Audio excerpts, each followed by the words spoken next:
길을 따라 걸으면 이야기가 흐르고 하루를 따라 흐르면 마음에 시 한 줄 꽃처럼. 그에게 있어서 사랑은 공적인 삶의 연장이 아니라 그 대척점이었다. 사랑은 다른 사람의 선의와 자비에 자신을 내던지고 싶다는 욕구였다. 마치 포로가 되려면 먼저 자신의 모든 무기를 내던져야 하는 군인처럼 타인에게 자신을 방기하고자 하는 욕구. 그리고 아무런 방어 수단이 없는 상태에서 그는 언제 공격당할지 걱정하지 않을 수 없었다. 따라서 나는 프란치의 사랑이란 언제 공격이 올지 끊임없이 기다리는 것이라고 단언할 수 있다. 밀란 쿤데라의 소설 참을 수 없는 존재의 가벼움에서 한 대목을 읽어드렸습니다. 저는 문장의 소리 DJ 김민정입니다. 길을 따라 걸으면 이야기가 흐르고 하루를 따라 흐르면 마음에 시 한 줄 꽃처럼 살며시 피어날 거야. 노래가 되어줄 거야. 당신을 안아주겠지. 그러니 귀 기울여봐.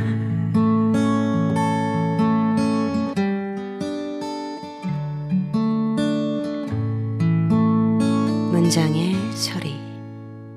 연말 그리고 연시를 맞아 문장의 소리에서 준비한 특집 DJ의 가족이라고 이름을 붙여봤는데요. 진짜 제 가족들과 이야기를 나누려고 하는 것은 아니고 지난 한 해에도 활발히 작품 활동을 해오셨지만 아쉽게 이 자리에 모시지 못했던 제겐 가족 같은 시인들을 여러분들께 소개해드리려고 합니다. 먼저 DJ의 오빠 이현승 시인과 DJ의 새언니 이근아 시인을 함께 모셨습니다. 안녕하세요. 안녕하세요. 네, 안녕하세요. 제가 새언니라고 해서 근아 씨 좀 불편하세요? 아니요. 그렇죠? 전혀. 먼저 문장의 소리 청취자 여러분들한테 인사를 좀 부탁드릴게요. 현승이 오빠부터. 안녕하세요. 시스는 이현승입니다. 문장의 소리에는 오랜만인 것 같아요. 첫 시집 내고 한번 출연한 적이 있었는데요. 생소하고 낯선 방송인데 친근한 사람이 진행자로 있으니까 또 고향집에 왔거니 하는 생각이 드는 것 같습니다. 제가 지금 전라도 와 있나요? 네, 근아 씨도.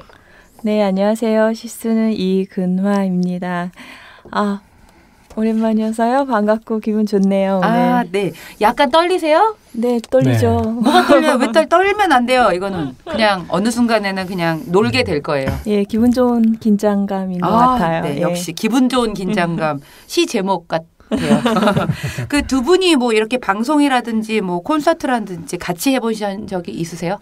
없어요. 한 번도 없습니다. 같은 자리에 나와본 적이 없다는 거죠. 저희는 심지어 매출 자체를 번갈아 가면서 하기 때문에 이따금 밖에 나가면 아내가 그 이근아 시인이냐고 묻는 사람도 있어요. 두 분이 부부인 거 모르는 사람들도 되게 많아요.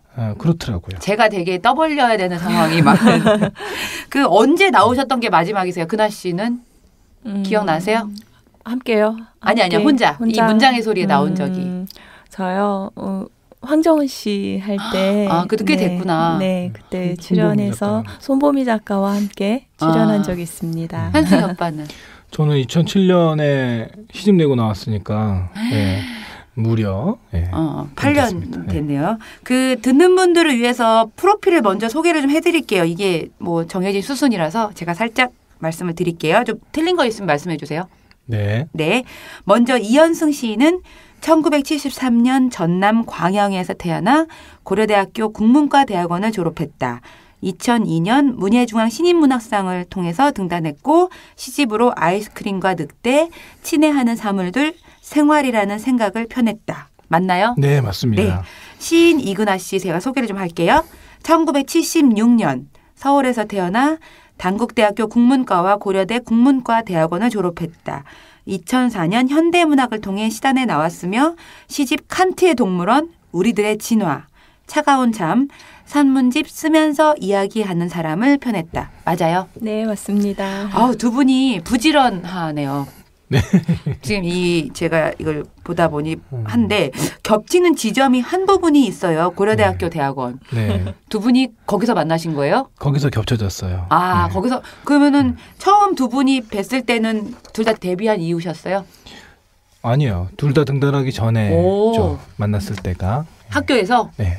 학교에서 수업 시간에 동기는 아니었을 거잖아요. 그렇죠? 대학원은 오히려 이제 이근아 시인이 저보다 선배가 되고요. 아, 거기서 만나셨구나. 네. 네, 거기서 세미나를 함께 했던 것 같아요. 네. 아, 현승이 오빠가 많이 따라다녔어요? 아니요, 처음에는 그냥 같이 공부하는 사람들이어서요. 별 네. 관심이 없었죠, 네, 서로. 네. 그런데 어쩌다? 친한 사람을 어. 참 대면대면하게 만들어주는 힘이 공부에는 있는 것 같아요. 아, 그러니까 내가- 처음에는 오히려 대면대면했는데 아. 사심이 생긴 거죠 나중에. 내가 공부를 안 해가지고 대학원에서 제대로 공부를 안 해가지고 내가 그런 감정을 느끼는 사람이 없었던 것 같은데 현승이 오빠는 최근에 이제 세 번째 시집을 냈고 근아 씨는 사실 세연님이랑 존댓말 써야 되는데 그렇죠? 죄송해요. 그래도 동갑내기 친구기도 해야. 네. 네, 그 첫 산문집을 출간을 했어요. 어떻게 지내세요 요즘은? 뭐 저희는 지금 이제 그 보통 사람들처럼 하면 연말이라서 네. 이런저런 일들이 좀 있는 것 같고 또 작가들도 뭐 주로 할 일 없는 사람들이긴 하지만 연말이 되면 뭐 여기저기 불려갈 일이 좀씩 있는 것 같아요. 불려 그럼, 다니는 자리마다 나가실 수 있으세요? 이제 둘이 스케줄을 조율해야 되고 한 사람이 네. 가면 한 사람이 남아야 되니까 네. 그런데 좀 왔다 갔다 하기도 하는 것 같고 뭐 이제 못 챙겼던 인사도 좀 그런 데 가서 하기도 하고 근데 이제 거기다가 저희가 둘 다 강의 같은 걸 하는데 기말이랑 또 겹쳐 있어요. 그래서 네네. 지금은 막 그 성적 처리 막 해야 되고 뭐 이런 것들 때문에 좀 채점 성적 처리 이런 데 바쁘고 한 주쯤 지나면 이제 학생들이 강력한 항의 메일들을 제가 왜 이 학점인가요? 막 보내요. 네. 그래서 그것까지 하면 연말까지는 뭐 이게 소소한 스트레스들이 좀 있는 이런 거고. 사실 그런 모든 스트레스의 1번은 육아일 텐데. 그렇죠. 그렇죠. 그런가요? 아무래도 마음을 아주 놓을 수 없는 유일한 건 그렇죠. 아이들이니까. 서로의 스케줄을 조절해가면서 모임에 나갈 수밖에 없는 건 육아의 문제인데 진짜 대한민국에서 상줘야 되는 시인 부부가 아닐까 해요. 지금 부끄럽습니다. 아기가 4명이잖아요. 네. 그 이름이 뭐예요? 큰 아이는 이제 지금 우리 나이로 7살. 7살. 새해가 되면 8살이 되고 이름이 이지민. 지민이, 네. 그리고 둘째 아이는 지금 4살, 내년에 이제 5살 되고 이하민. 하민이. 네. 그리고 그 셋째 아이들이 쌍둥이에요. 네. 그래서 셋째가 딸 아들 쌍둥이인데 셋째가 이유민, 넷째가 이준우. 그래서 이제 딸 셋이 다 민자로 끝나서 저 저희는 같은. 그냥 지하유민 이렇게 부르고 준우는 혼자니까 준우 이렇게 하고. 네, 놀라운 것 같아요. 저랑 근아 씨랑 동갑인데 네. 전 하나도 못 낳는 아이를 넷이나 낳아서 네, 저 역시 이렇게 많은 아이들과 함께 지내게 될 줄 꿈에도 생각지 못했던. 근데 저는 가끔 사진을 보잖아요. 그러면 누구 한 사람도 구김이 없어. 그거 되게 놀라운 거거든요. 저는 어렸을 때 저희도 딸만 넷인 집에서 제가 자랐잖아요. 저는 사진 속에 저는 되게 우울해 있거든요. 내가 왜 하필 4명이나 되는 자식들 사이에 맞은가.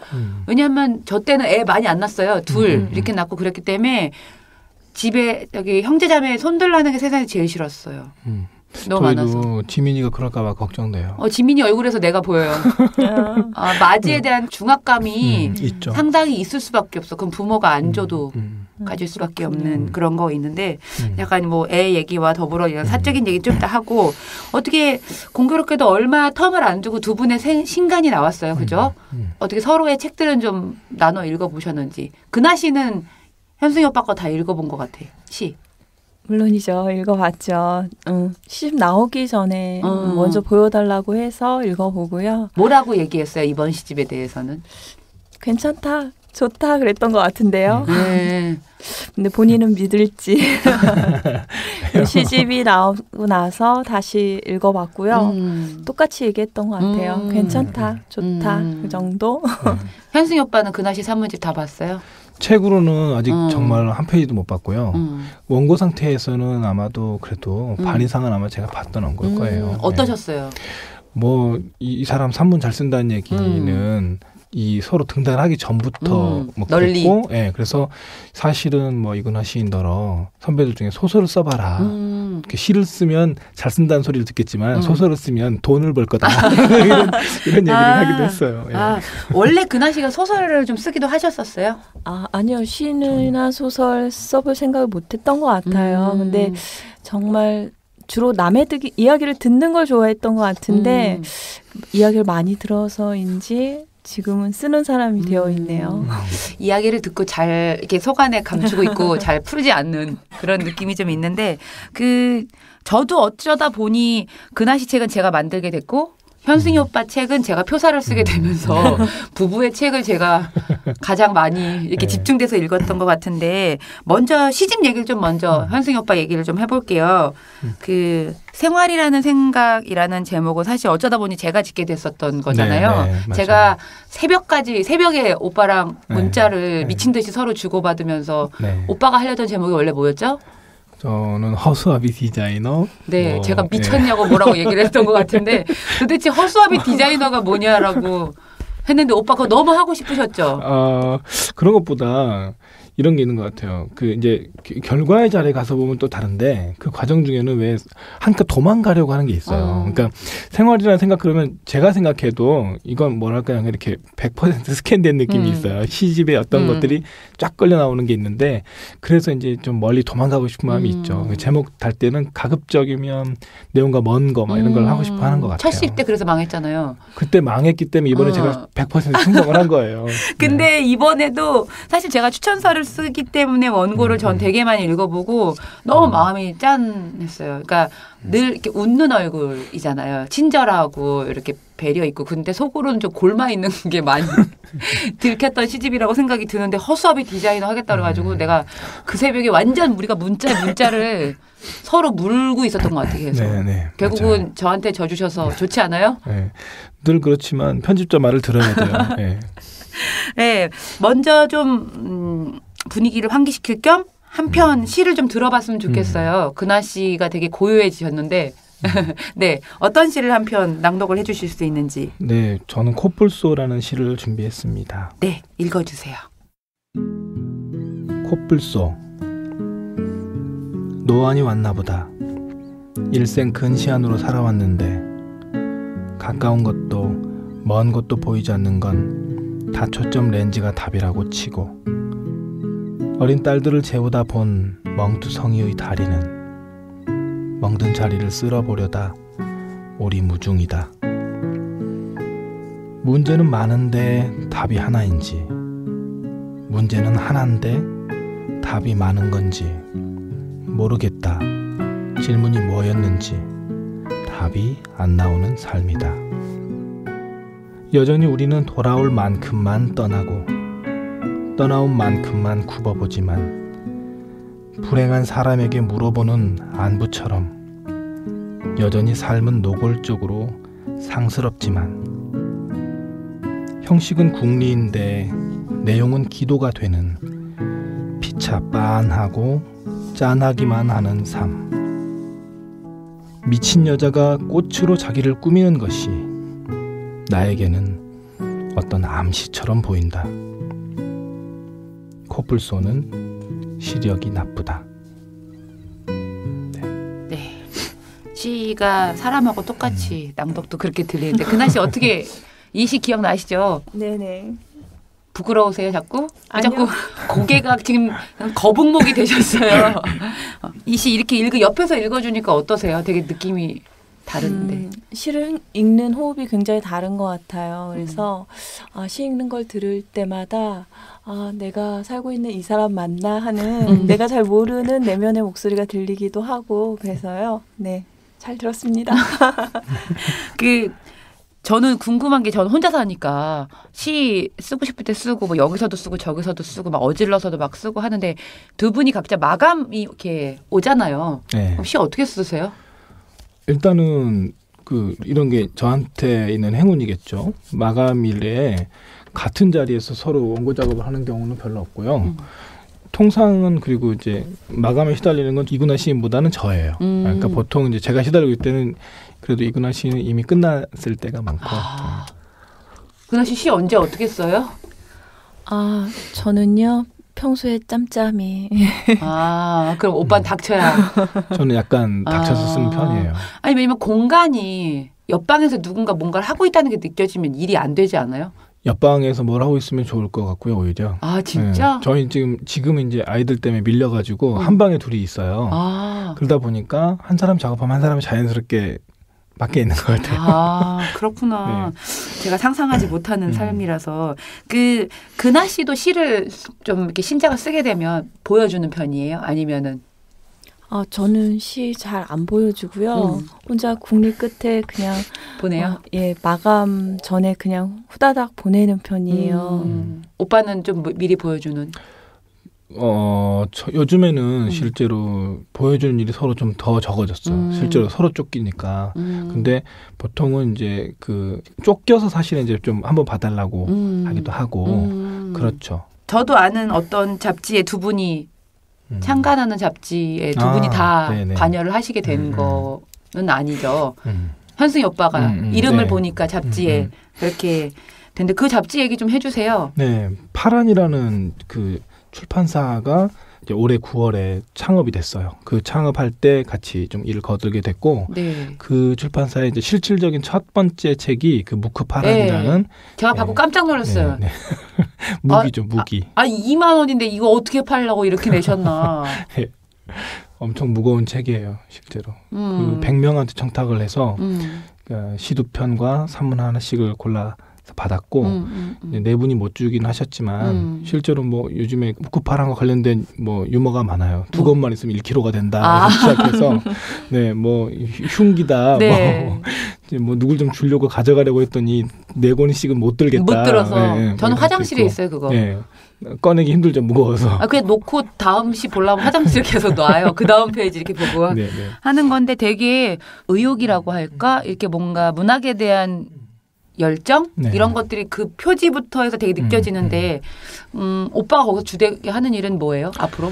그 출판사에 지금 일단 지분이 있나요? 최초의 발기, 저도 있고 많이 투자했어요? 발기는 좀 많이는 투자 못했어요. 근데 일단 4사람이 모였어요. 그래서 시 쓰는 장석원, 최상우, 이현승 그리고 평론하는 이찬 이렇게 4사람이 이제 처음에 친구들끼리 뭉친 사람들이고요. 거기서 이제 최상우 시인이 주로 발행인이니까 장석원 시인이 말하자면 기둥이에요. 그리고 이제 저희는 말하자면 날개죠. 네, 저하고 이찬 선생님이 일종의 기획 같은 걸 하는 거죠. 그래서 저는 이제 시집 기획 같은 것을 좀 하게 될 것 같고. 진짜 경쟁업체네 우리랑 나랑 어떡하지? 공생업체라고 해주세요. 그렇구나. 나는 무조건 경쟁이라고 하는 게 입에 붙어가지고 너무 뺏어가지 마세요. 우리도 좀 해야 되는데. 남는 거 있으면 좀 주세요.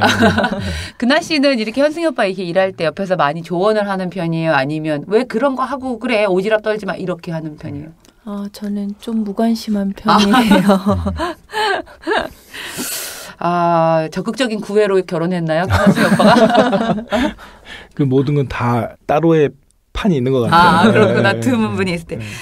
그나 씨가 지금까지 좀 잠잠해서 이제 그나 씨한테 얘기를 좀 하려고 하는데 이번에 첫 산문집을 냈어요. 그죠? 네네. 참고로 제가 만들었는데 제가 너무 오래 끌었어요. 그렇죠? 네. 네. 정말 오래 끌었어요. 왜냐하면 본문은 다 해놓고 표지 때문에 결국은 표지만 다른 디자이너한테 맡기는 상황이 벌어졌는데 제가 만들면서 어려운 책 중에 하나였었던 것 같아요. 이거를 어떻게 포장을 해야 할지가 되게 어려웠던 게 원래 제목이 마음이 즐거워지는 네이밍이었어요. 근데 제목을 그렇게 하고 보니 안에는 또 너무 무거운 거예요. 그래서 즐거워지는 네이밍이라고 하기에는 따라가는 우리가 힘들기도 하고 그래서 표지를 디자이너가 한 40개도 더 했다가 걔는 까였어 나한테. 그래서 난 걔랑 이제 앞으로 일 못할 그런데 이제 다행히 저한테 힘을 실어준 사람이 이제 추천사를 쓴 신혜욱 언니였는데 언니가 이제 쓰면서 제목을 좀 바꾸는 게 좋겠다라는 말을 했고 저는 이제 또 생각보다 제목을 짓는 게 시간이 빨리 나올 때도 있지만 되게 오래 걸릴 때도 있었던 것 같아요. 이 책을 완벽하게 내가 알아먹겠다라는 순간이 오는 타이밍이 다 달라서 근데 쓰면서 이야기하는 사람이 오는 순간에 그림도 같이 왔었어요. 놀랍게. 그래서 늦게 낸 거에 대하면 내가 그나 씨한테 할 말이 없는데 미안해서. 근데 왜 그때 못 냈냐면 난 그때 못 냈을 것 같은 마음이 있어요. 기다리는 건 제가 잘 하고요. 네. 그렇게 늦게 나와서 뭐 원망스럽거나 그런 게 아니라 이렇게 예쁘게 잘 만들어져서 고맙고요. 네. 저 역시 원고를 마감하고 책을 만든다고 생각하면서도 어떤 망설임이 있었던 것 같아요. 뭐 특별히 일정한 컨셉이 있었던 것이 아니라 올해 청탁으로 쓰여진 글들을 묶어내는 것이 다른 사람들에게 어떻게 읽힐까, 출판하는 것이 의미가 있을까 이런 고민들이 굉장히 많았거든요. 그래도 주변에서 응원해준 사람들이 있어서 네. 한 권쯤 묶어내는 것이 좋겠다 이런 용기를 낼 수 있었던 것 같고요. 네. 이렇게 예쁘게 꾸려주시니까 잘한 것 같아요. 아니 저는 이제 같이 시를 쓰는 동갑내기인데 저는 사실 시한테 가지는 게 되게 단순해요. 그러니까 저는 시론이라고 붙일 수 있는 시에 대한 단상이 사실 저는 글로 잘 구현을 못하는데 그나 씨는 시에 대한 고민, 뭐 시에 대한 생각이 참 깊고 다양한 사람 같았어요. 제가 만든 책이기도 하지만 너무 좋아서 홍보를 하면서 막 울퉁불퉁한 책, 뭐 뾰족뾰족한 책, 뭐 이런저런 수식어를 되게 많이 붙일 수밖에 없었는데 정말 시하고 닮은 산문이더라고요. 그러게요. 저는 산문을 쓰면서 문학이나 시에 대한 직접적인 언급을 안 한다고 생각하고 쓰는 편인데 이 책을 묶고 나니까 결국은 내가 일상에 대한 이야기를 하고 어떤 다른 종류의 청탁이 와도 결국 내가 생각하는 것은 시였구나. 네. 나는 늘 문학을 생각하면서 뭔가를 쓰고 지내는구나 이런 생각이 들더라고요. 네, 아니 그래서 어디로 가도 다 시야. 결론이 기승전신 거예요. 근데 마음이 즐거워지는 네이밍은 참 제목은 예쁜데 우리가 즐겁게 그냥 네이밍이라고 붙여버리기엔 뭔가 조금 더 진행형인 게 필요했다는 생각이 들었고 앞으로도 이럴 것 같았다는 느낌이 좀 있었던 것 같아요. 그러고 보니까요. 즐겁다는 감정하고 나하고는 안 어울려요. 잘 안 맞는 것 같아요. 예. 아니 그래서 처음에 제목이 너무 예뻐서 디자이너는 이제 이게 완벽하게 시에 대한 이해가 없으니까 그냥 그 제목만 갖고 하니까 계속 먼 산으로 계속 백두산도 갔다 한라산도 갔다 막 이러는 건데 그러니까 이거 아니겠구나 그런 생각이 좀 들었던 것 같고 그 참고로 저희 마케터들은 30대 여성들을 겨냥을 하더라고요. 뭔가 이 안에서 이 한 여자가 겪는 고민들이 40대는 아니고 30대 여자들이 갖는 그 공통점을 되게 많이 느낀다고 저한테 얘기를 하더라고요. 좀 30대 때 주로 쓰여졌던 글들이죠. 네, 그런 것 같고요. 저는 30대 여성분들과 또 이제 막 시를 쓰기 시작한 젊은 친구들이 좀 읽어줬으면 하는 바람이 있는데요. 네네. 제가 시를 만난 게 아주 어렸을 때부터 계획하고 작정하고 만난 것이 아니라 어느 날 우연히 시를 쓰게 되고 그런 삶을 살게 되면서 많은 것들이 많이 달라졌거든요. 네네. 그리고 그 변화나 그런 감성들을 담고 있어서인지 문학을 잘 모르는 사람, 이제 막 문학을 시작한 사람, 네네. 그런 사람들에게 좀 읽혔으면 좋겠다. 뭐 이런 바람을 가져봅니다. 제가 이 책이 나오기 전에도 뭐 수십 번 읽었지만 책 나고 나서 지금 밑줄을 열심히 그어가면서 보고 있어요. 왜냐하면 책으로 묶여지면 또 느낌이 다르잖아요. 계속 너무 미친 듯이 너무 트위터에 올리고 막 페북에 올리고 있어가지고. 근데 정말 뭐냐면 읽었으면 좋겠다는 생각이 너무 간절하게 드는 거예요. 나는 이미 좋은 걸 누렸는데 안 누린 니들 이런 거 맛봐라. 그래서 제가 그나 씨의 이름만 놓고 이렇게 한 구절을 길게 140자를 올렸더니 평론하는 강경석 씨가 출처를 가르쳐달라고 느낌이 왔다면서 이런 걸 멘션으로 달더라고요. 일부러 책 이름을 밝히지 않았거든요. 140자니까 되게 한계가 있잖아요. 네, 아무튼 제가 만들었다 이렇게 흥분하면 안 되는데 그 이번 산문집에서도 좀 이번 방송을 듣고 있는 분들한테 요 대목은 좀 읽어주고 싶다 하는 부분이 있으면 제 말보다 제가 약간 쇼호스트 같이 광고하는 게 있어가지고 질 떨어져요. 그러니까 좀 읽어주셨으면 좋겠어요. 예. 근데 내 속살을 드러내 보이는 것처럼 부끄럽기도 한데요. 왜요? 왜? 목소리도 이쁜데 왜? 예, 산문집에서 짧은 부분 한번 읽어보도록 할게요. 네. 이 산문 역시 만두로 시작됐다가 시로 끝나는 기승전 씨가 맞다니까요. 네. 예, 부분입니다. 네. 진짜 그러네. 102페이지에 네네네. 있는 부분인데요. 네, 읽어주세요. 만두는 세상에서 가장 무서운 음식이라는 생각이 듭니다. 그 속에 무엇이든지 채워 넣을 수가 있으니까요. 꿩고기도, 당면도, 생선살도 취향에 따라 다종 다양한 것들을 채워 만두를 빚는 손들을 생각해 봅니다. 만두방 아저씨의 손은 점점 기계가 되어 가는데 더러운 행주를 잡았다가 지폐와 동전을 만지작거렸다가 만두피를 잡았다가 합니다. 어느 것을 붙잡든 빠르고 정확합니다. 아저씨는 눈도 없이 만두를 잘 빚습니다. 한 눈으로는 찜통을, 다른 눈으로는 손님을 보면서 만두에게 입을 달아주는 것 같습니다. 어서 오세요. 안녕히 가세요. 만두방은 만두도, 라면도, 단무지도 최고입니다. 나는 통조림 속에 참치살을 씹으며 종이처럼 맛없다는 생각을 한 적이 있습니다. 맛이 없고 뻣뻣한 고깃살은 책상다리 같다고 생각한 적도 있습니다. 종이 상자를 물에 불려서 쪽쪽 찢어서 만두소로 사용했다는 뉴스 보도를 접했습니다. 중국인들의 상상력은 멋진 것 같습니다. 책상 다리로도 갈비를 만들어낼 수 있을 것 같습니다. 윤리성만을 빼어놓는다면 나는 중국인들의 감정으로 시를 쓰고 싶습니다. 무엇이든 가장 절실하게 말을 거는 것에 내 입술을 빌려주겠습니다. 만두 2개에 단무지 한 쪽씩, 만두는 2판, 라면은 한 그릇. 비오는 오후의 식욕은 무섭습니다. 당신의 입속에 만두가 있습니다. 만두 속에 무엇이 있습니까? 만두와 당신은 실존적으로 연루되어 있습니다. 와, 정말 이거 제가 읽을 때하고 그나 씨 목소리랑 들을 때랑 너무 느낌이 다른데요. 어떻게 들으셨어요? 오디오북을 만들어야 될 것 같아요. 그러니까 이 신랑이 얘기할 수 있는 최고의 찬사인데 너무 좋은 기승전 씨가 맞죠, 그나 씨. 그러게요. 집에서 애들한테 소리 지를 때와는 전혀 다른 목소리로 제가 낭송을 하니까 굉장히 부끄럽네요. 아니 나 지금 들으면서 너무 좋아서 이거 어떻게 좀 써먹을 수 없을까라는 생각했는데 사실 참고적으로 저는 통조림에 참치살을 좋아해요. 네. 한 끼로 먹을 때도 있어요. 네.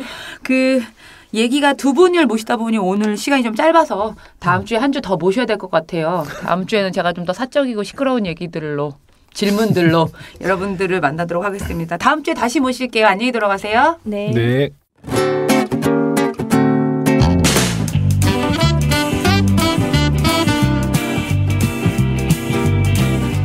오늘 사랑방의 꿈단지에는 독특한 이름과 독특한 외모를 가진 뮤지션 한 분이 나와 계십니다. 홍대 씬에서는 하나의 아이콘처럼 알려진 인물이라고 하는데요.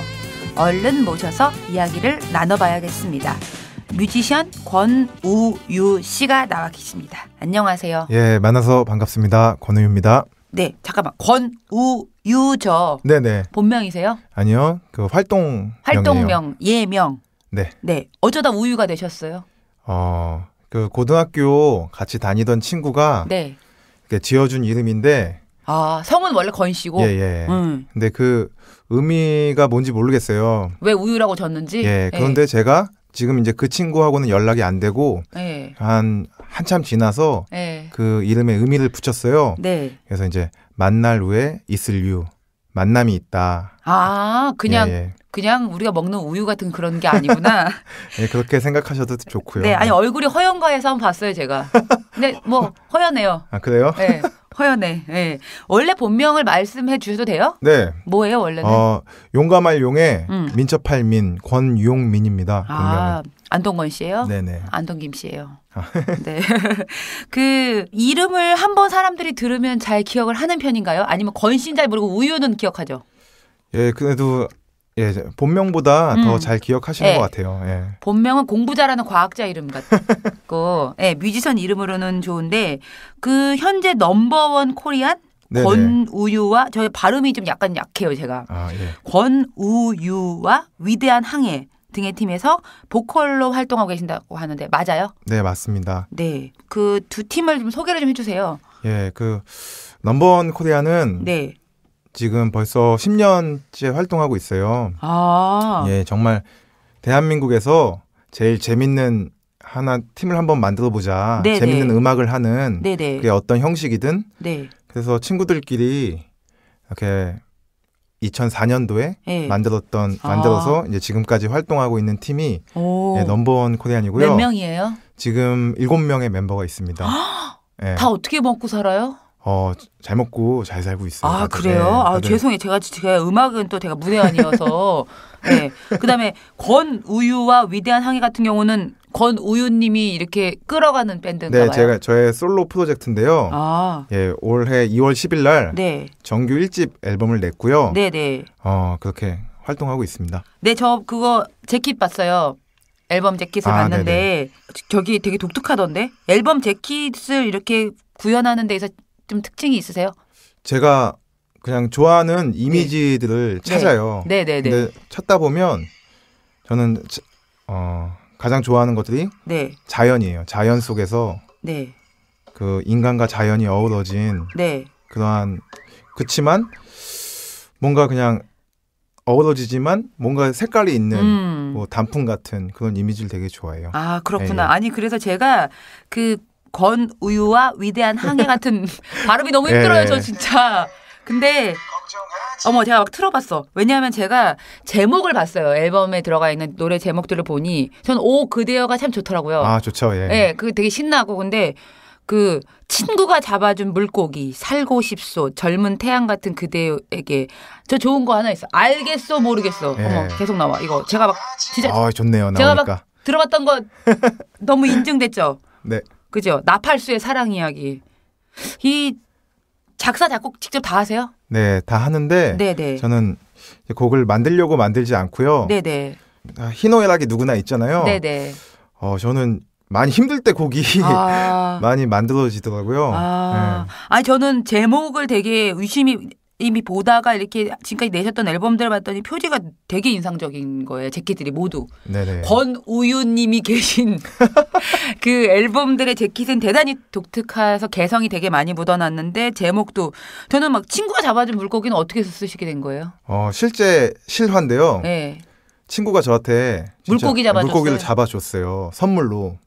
같이 낚시를 간 것도 아닌데 네네. 물고기를 이제 낚시를 해서 갖고 왔어요 직접. 예, 가서 이제 낚시해서 고기를 잡아줬는데 저도 이제 그 친구한테 고기를 잡아주고 싶은 거예요. 아, 받았으니까. 네, 근데 낚시를 한 번도 해보지 않았어요. 네. 그래서 낚시하는 법을 또 이제 그 친구한테 물어보면 그러니까 또 다른 친구한테 물어봐서 낚시하는 법을 배웠어요. 아. 근데 고기가 안 잡히는 거예요. 네네. 낚시를 갔는데 네네. 또 다른 친구하고. 네. 근데 그 순간이 되게 좋더라고요. 아. 네, 그런 얘기예요. 물고기는 네. 빠르지만 네. 빨라서 잡히진 않지만 네. 물장난은 신이 나네. 네. 이러한 메시지를 아. 담고 있습니다. 예. 이거 알겠어 모르겠어는 알겠어 모르겠어도 예, 할 수 예. 있는데 알겠어 모르겠어. 근데 살고 싶어도 소야.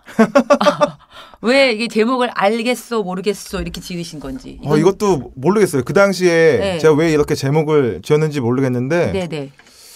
지금의 이제 제가 생각해 보면 네네.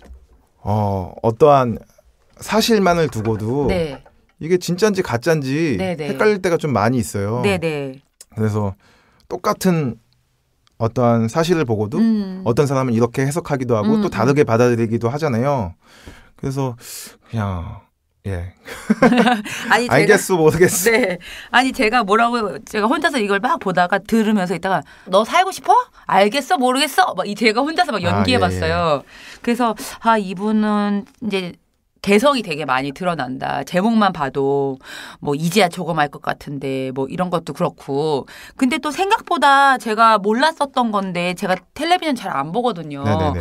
근데 보니까 정글의 법칙에도 삽입이 됐었던 적이 있고 곡이. 네네. 그다음에 또 우리 동네 예체능에도 예, 그럼 예. 저작권료를 받나요? 돈이 들어오나요? 예, 저작권료는 매달 이렇게 들어오고 네. 있고요. 네. 그래서 그게 참 감사한 것 같아요. 그 생활하는데 별 무리는 없으세요?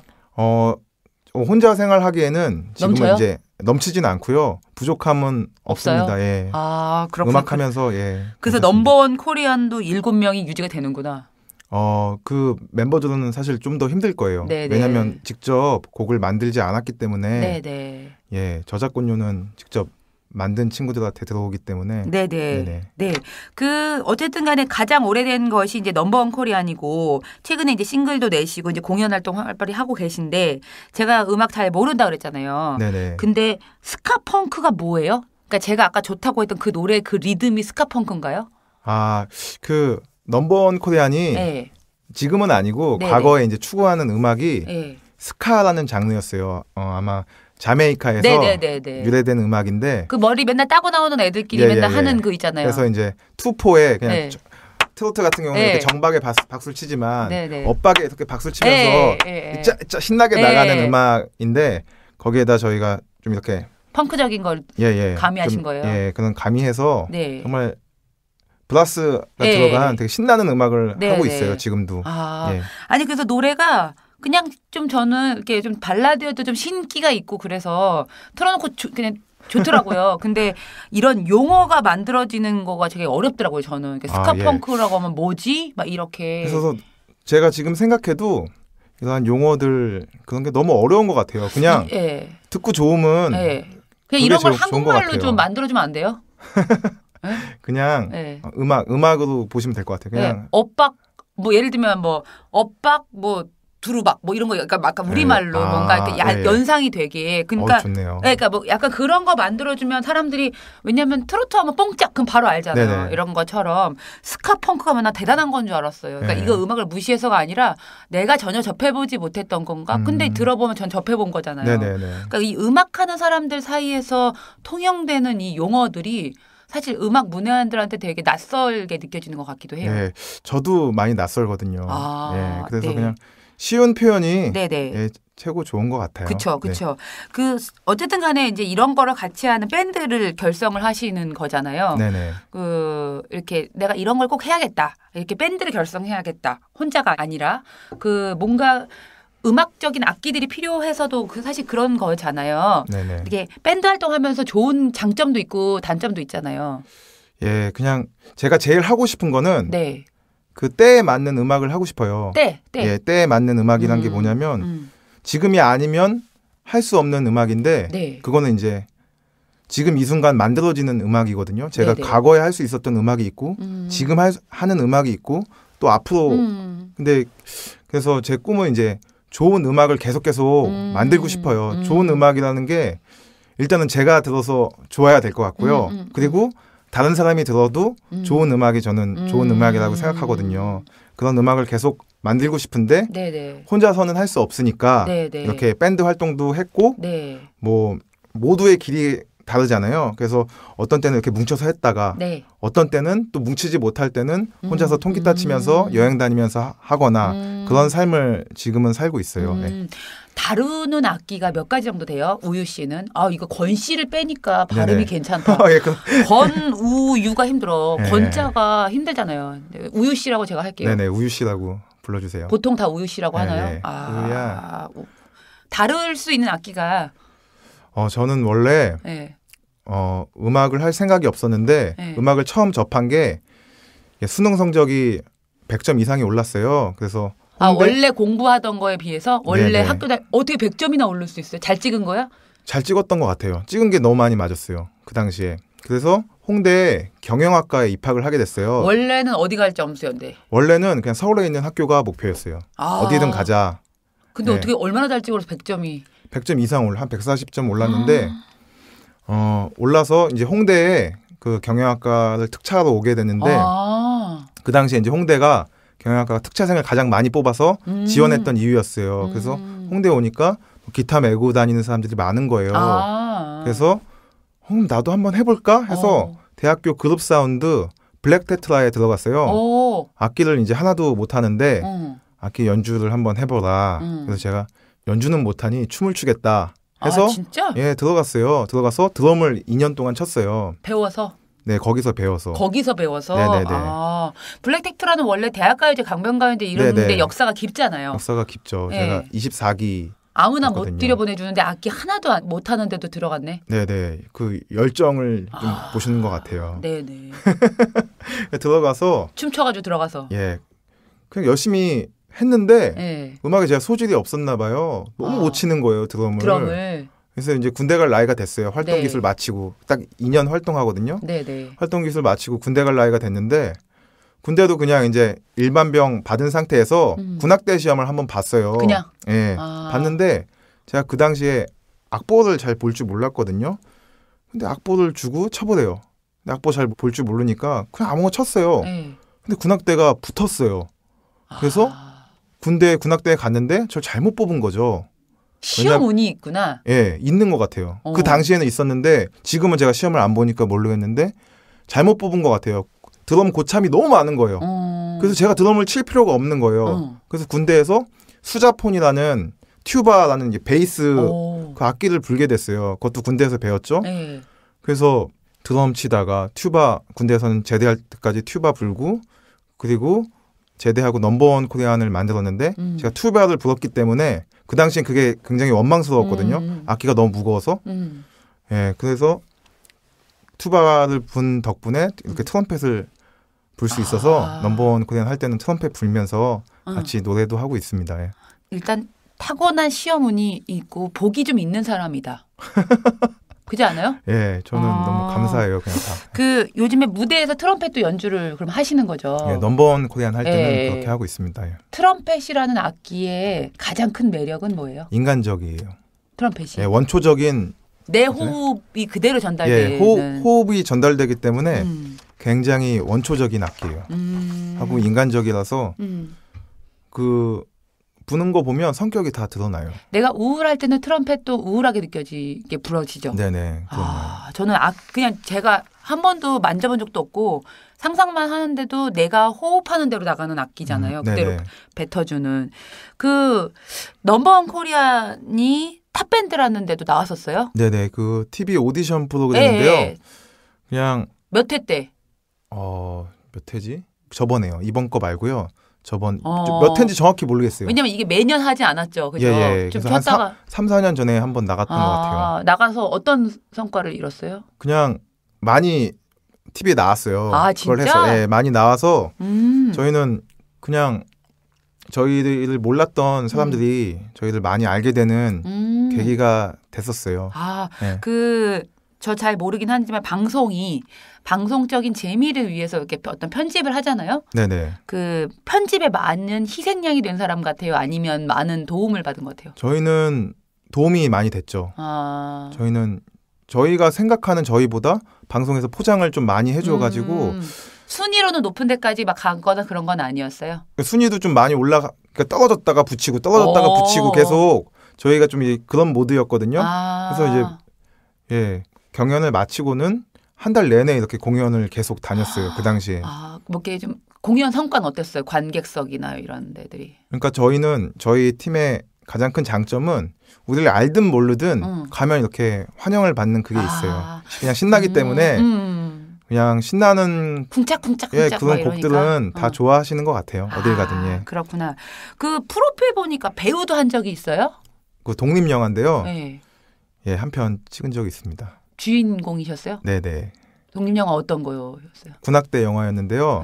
더 브라스 퀸텟이라는 영화였어요. 그 우리는 볼 수 없잖아요. 그걸 어떻게 봐야 돼? 방법이 뭐예요? TV 독립영화관에서 한번 한 적이 있어요? 상영을 했었고요. 그리고 극장에서도 몇 번 이렇게 상영을 했었어요. 그러면 이것도 오디션을 봤어요? 아니요. 군생활 같이 했던 그 고참 중에 유대얼이라는 감독이 있어요. 이름이 다 어려운 사람입니다. 네, 유대얼 감독님인데 가수 나얼 아시죠? 네. 그분의 쌍둥이 동생이에요. 근데 그분이 저를 두고 시나리오를 썼다고 해서 머리 빡빡 밀고 수염 자르고 그 당시 제가 진짜 굉장히 힘들었을 시기거든요. 2009년. 근데 연기를 해본 적이 없는 거잖아요. 배워본 적도 없고. 네네. 근데 그냥 한 거였는데 네. 잘했어요? 자연스럽게? 제가 생각하기에는 연기를 한 게 아니고 그냥 삶을 사는 거야? 그냥 저였어요. 네. 그냥 우유의 삶이었네. 네, 제가 연기를 하라고 그러면 못했는데 그냥 제 모습을 보이라고 하니까 그냥 그거 생각하면서 하니까 예. 눈이 배우 눈이에요. 그래요? 내 말 비웃어요? 아니요. 어떻게 아세요? 눈이 딱 배우 할 눈이 있어요. 눈 같은 거 보면 전 알아요. 근데 왜요? 그 사람도 그랬어요? 아니 그때 네. 스태프들이 저를 굉장히 좋아했어요. 자기가 봤던 배우들 중에 최고였다고. 그 스태프들은 좀 큰 영화를 못했던 사람들 아니에요? 영화를 모르겠어요. 정확히 깊지 않아서. 예. 네. 근데 아까도 뭐 말씀을 해주셨지만 경영학을 그럼 졸업은 하신 거예요? 네, 졸업했습니다. 어떻게 공부 열심히 했나 봐 그래도? 이게 학점 우수자로 졸업했어요. 아니 뭐야? 그럼 음악도 하고 학점도 우수자고. 그게 좀 신기하더라고요. 아 그래요. 그 진로를 결정하는 데 있어서 어떤 고민 같은 건 없었죠? 뭐 경영학을 전공했으니까 뭐 대기업을 취업한다거나 뭐 이런 고민을. 고민은 항상 있어요. 지금도. 지금 그런 고민을 했어요? 예, 지금도 나는 이제 무엇을 하며 살아야 될 것인가. 음악을 하고 있음에도. 예. 하면서 계속 고민을. 그러니까 음악을 또 어떻게 해야 될 것인가, 어떻게 활동을 해야 될 것인가, 또 어떠한 내가 정말로 하고 싶은 이야기는 무엇인가에 대한 고민을 항상 하죠. 실례지만 무슨 띠예요? 저 원숭이 띠요. 원숭이 띠면은 네네. 81년생이네? 80년생이요. 아, 그렇지. 내 동생하고 동갑이. 그럼 나이가 꽤 됐네? 네네. 결혼했어요? 아직 안 했습니다. 그러면 고민을 해도 되겠구나. 뭐, 아무래도 이제 어떻게 우유 씨가 이렇게 여기까지 왔나의 얘기를 이번 시간에 들어봤고, 네네. 제가 다음 시간에 한 주는 더 만나야 될 것 같은데, 그쵸? 네네. 얘기를 좀 더 나눠야 될 것 같죠? 다음 주 이 시간? 네, 만나야죠. 오셔야 되는데 가시기 전에 노래 한 곡 불러주고 가세요. 네, 알겠습니다. 네, 저는 벅스에서 다운받아서 들었어요. 감사합니다. 네네, 어떤 노래를? 젊은 태양 같은 그대에게. 네네, 젊은 태양 같은 그대에게.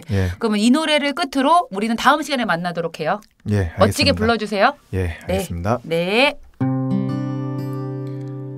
젊은 태양 같은 그대에게 바칩니다.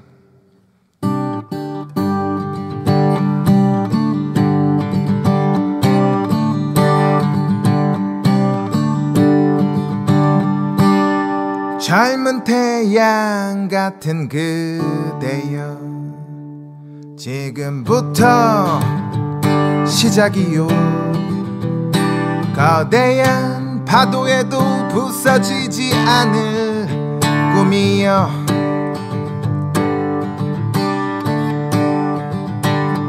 젊은 태양 같은 그대여 당신은 그 어디든 갈 수 있어 거친 비바람이 몰아친다 해도 갈 수 있어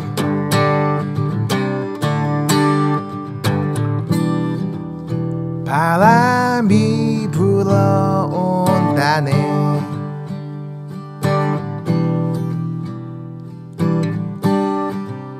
그대여 꽃을 피워라 젊은 태양 그대여 젊은 태양 그대여 젊은 태양 그대여 지금부터 시작이요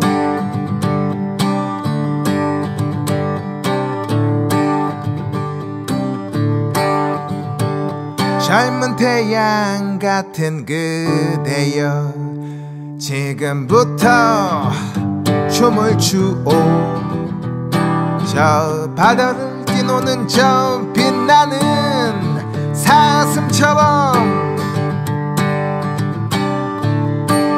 젊은 태양 그대여 젊은 태양 그대여 젊은 태양 그대여 지금부터 시작이요